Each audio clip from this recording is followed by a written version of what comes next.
Olá e bem-vindos! Alguma vez surgiu aquela frustração ao tentar costurar tecidos elásticos? Pois bem, hoje vamos desmistificar completamente este processo.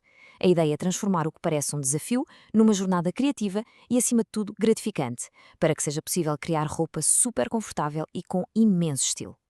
É uma sensação muito comum, não é? Aquele tecido que estica sem parar, as costuras que insistem em ficar onduladas, os pontos que, vá lá saber porquê, simplesmente saltam, é o suficiente para desanimar qualquer um. Mas a verdade é que, com as ferramentas e as técnicas certas, tudo se torna muito mais simples. Ok, vamos então mergulhar nisto. Temos aqui um guia passo a passo para transformar essa apreensão em confiança. Vamos começar por perceber o porquê do desafio, depois passamos para as ferramentas essenciais, os pontos corretos, como dominar o tecido e, claro, no fim, algumas ideias de projetos bem divertidos para começar. Então, afinal, qual é o grande segredo das malhas? É simples.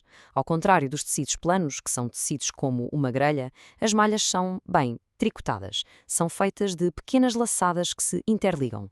É isto que lhes dá aquela elasticidade maravilhosa que adoramos. E é precisamente essa estrutura que exige uma abordagem totalmente diferente na hora de costurar.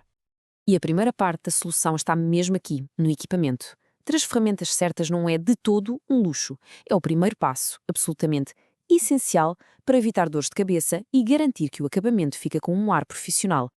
Reparem só na diferença crucial entre estas duas agulhas. Uma agulha universal funciona quase como uma pequena lança. Ela perfura as fibras e, numa malha delicada, pode mesmo rasgá-las, causando buracos. Agora, a agulha de ponta de bola, ou o ballpoint, essa sim é a nossa grande aliada. A ponta dela é arredondada, por isso, em vez de furar, ela desliza suavemente por entre as fibras, sem as danificar. Esta é talvez a mudança mais importante que se pode fazer para ter sucesso. E para além da ponta de bola, há todo um mundo de agulhas especiais. A agulha Jersey, por exemplo, é perfeita para aqueles tecidos mais fininhos e delicados. Se o projeto envolve algo com muita, mas mesmo muita elasticidade, como lycra, a agulha Stretch é a escolha certa. Foi desenhada especificamente para evitar que os pontos saltem. E para aquele acabamento de loja nas bainhas, a agulha Gupla é fantástica. Cria aquelas duas costuras paralelas perfeitas. Claro que a agulha certa precisa da linha certa. A linha de poliéster é, sem dúvida, a mais recomendada. É forte, durável e tem a flexibilidade necessária para acompanhar o tecido quando ele estica. As outras opções são úteis para fins mais específicos, mas, honestamente, com uma boa linha de poliéster, a maioria dos projetos fica resolvida. Agora, vamos para a máquina de costura. O ponto que usamos é tão, mas tão importante como a agulha. Se o ponto não tiver elasticidade, a costura vai partir à primeira oportunidade. O objetivo é que a costura e o tecido trabalhem juntos, em harmonia. E esta imagem mostra tudo. O ponto reto é rígido, não tem para onde ceder. Assim que o tecido estica, ele, puf, parte. Já o ponto zigue-zague funciona como uma mola. A sua estrutura permite que se expanda e contraia juntamente com o tecido. É o ponto elástico mais básico e o melhor de tudo é que está disponível em praticamente todas as máquinas de costura. E além do zigue-zague simples, muitas máquinas domésticas oferecem outros pontos fantásticos. O ponto reto triplo, por exemplo, é ótimo para costuras que precisam de ser fortes, mas com um aspecto mais tradicional. E depois há os pontos que imitam um overlock, aquela costura super profissional que vemos por dentro da roupa de loja, que dão um acabamento muito limpo e durável às bordas do tecido.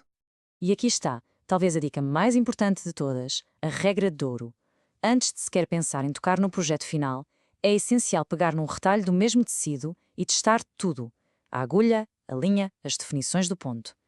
Este pequeno passo de 5 minutos pode mesmo poupar horas de frustração e garantir que o resultado final seja impecável. Muito bem, já temos as ferramentas e os pontos. Agora, como é que se domina o tecido debaixo da agulha? O grande desafio é mesmo evitar aquelas costuras onduladas e esticadas, mas felizmente existem técnicas muito eficazes para manter tudo sob controle. Vamos ver então algumas técnicas-chave. Um calcador de duplo transporte é um acessório incrível que puxa as duas camadas de tecido ao mesmo tempo, o que evita que a de cima estique mais que a de baixo. Reduzir a pressão do calcador na máquina também ajuda imenso, mas a regra de ouro aqui é guiar o tecido, nunca, mas nunca empurrar ou puxar. Para tecidos que são muito escorregadios, um simples pedaço de papel de seda por baixo pode fazer maravilhas para o estabilizar. E claro, não ter medo de usar muitos alfinetes. E agora, a parte mais divertida. Com todas estas novas competências, está na hora de as pôr em prática. Começar com projetos simples é, sem dúvida, a melhor forma de solidificar o conhecimento e de sentir aquela recompensa maravilhosa do trabalho feito. Que tal começar com uma t-shirt clássica ou umas leggings super confortáveis? Estes são projetos perfeitos para iniciantes. Um cachecol infinito ou um gorro, por exemplo, podem ser feitos numa só tarde. São projetos muito gratificantes que permitem praticar as costuras e ganhar aquela confiança extra para peças mais complexas no futuro. E, no final das contas, é mesmo isto que importa. O que antes parecia um obstáculo gigante torna-se uma nova porta para a criatividade. Abre um mundo de possibilidades para criar vestuário que não é só bonito, mas também incrivelmente confortável de usar. Portanto, a questão que fica no ar é: qual será a primeira peça a sair da máquina de costura?